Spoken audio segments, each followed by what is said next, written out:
বিসমিল্লাহির রহমানির রহিম।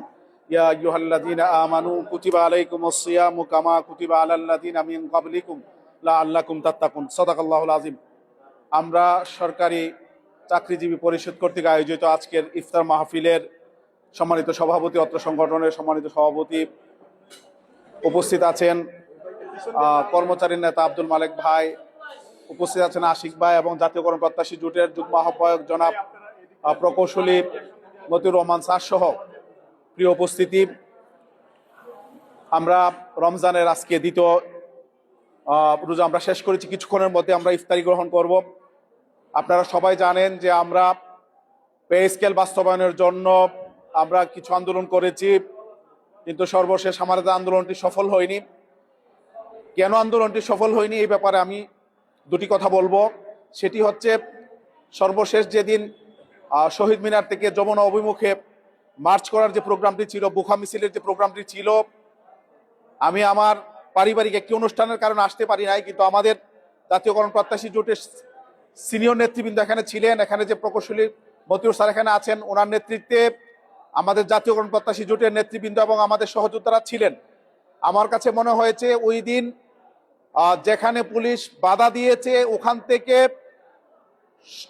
যারা ছিল আপনার আন্দোলনরত তাদেরকে নিয়ে শহীদ মিনারে শুক্রবার সারাদিন অবস্থান করে, শনিবারও যদি ওখানে অবস্থান করা যেত এবং শনিবারে যদি আবার সচিবালয়ের দিকে মার্চ করার একটা কর্মসূচি দেওয়া যেত, মোটামুটি প্রায় 48 ঘন্টায় সরকারের উপর একটা বড় রকমের চাপ তৈরি হতো এবং ওই সরকারের কাছ থেকেই হয়তোবা পে স্কেলের প্রজ্ঞাপন হয়ে যেত।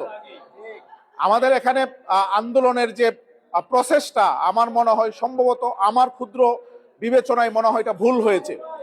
আগামী দিনে এই সরকার ল্যান্ডস্লাইড ভিক্টরি নিয়ে ক্ষমতায় এসেছে, এই সরকারের কাছে আমাদের প্রত্যাশা অনেক বেশি।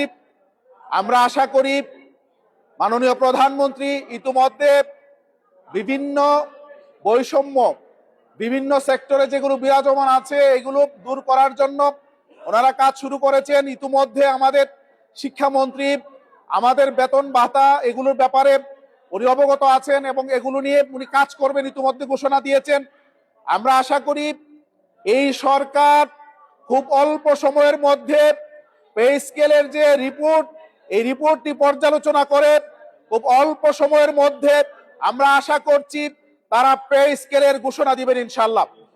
আমরা আজকের এই প্রোগ্রাম থেকে দেশনেত্রী বেগম খালেদা জিয়া, শহীদ প্রেসিডেন্ট জিয়াউর রহমানের পুত্র দেশনায়ক তারেক রহমানের কাছে আমাদের আহ্বান, আমরা 6 লক্ষাধিক শিক্ষক কর্মচারী, 22 লক্ষাধিক কর্মচারী প্রজাতন্ত্রের সকলের পক্ষ থেকে আমরা আপনার কাছে জোর দাবি জানাতে চাই, আপনি আগামী ঈদুল ফিতরের আগে পে স্কেলের প্রজ্ঞাপন জারি করে প্রজাতন্ত্রের 22 লক্ষ কর্মচারীর মুখে হাসি ফুটাবেন বলে আমরা বিশ্বাস করি।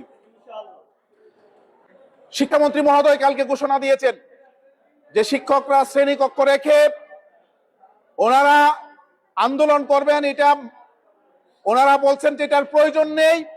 যে দাবি দাওয়াগুলো আছে ডিউ প্রসেস আমাদেরকে জানালে আমরা এগুলো নিয়ে কাজ করব এবং যৌক্তিক দাবি পূরণের জন্য আমরা চেষ্টা করব। আমরা বিশ্বাস রাখতে চাই এই সরকারের সময়ে শিক্ষকরা শ্রেণীকক্ষ ছেড়ে তাদেরকে আন্দোলনের মাঠে আসতে হবে না, প্রেস ক্লাবে আসতে হবে না, শহীদ মিনারে আসতে হবে না। আমরা বিশ্বাস করি ইনশাআল্লাহ আমরা সরকারের সাথে আলোচনার মাধ্যমে যেই সেক্টরে যেই সমস্যাগুলো আছে প্রত্যেকটি সমস্যার ব্যাপারে আমরা যথাযথ প্রক্রিয়ায় সরকারকে জানালে সরকার আমাদের দাবি যদি মেনে নেয়, আমরা কোন রকমের আন্দোলনে রাজপথে আমরা আসবো না ইনশাআল্লাহ। তবে এটুকু বলতে চাই, আমাদের যৌক্তিক আন্দোলনের ব্যাপারে যে রকম ভাবে ফেসিবাদ সরকারের সময় এবং ইন্টারিম গভর্নমেন্টের সময় যে রকম ভাবে আমাদেরকে অবজ্ঞা করা হয়েছে, আগামী দিনে যদি প্রজাতন্ত্রের 22 লক্ষ কর্মচারীর যৌক্তিক পে স্কেল নিয়ে কোন রকমের অবজ্ঞা করা হয়, 6 লক্ষাধিক শিক্ষক কর্মচারী সহ প্রজাতন্ত্রের 22 লক্ষ কর্মচারী পে স্কেলের প্রজ্ঞাপনের দাবিতে রাজপথে নেমে আসতে বাধ্য হবে। আপনাদের সকলকে আগামী দিনে পে স্কেলের জন্য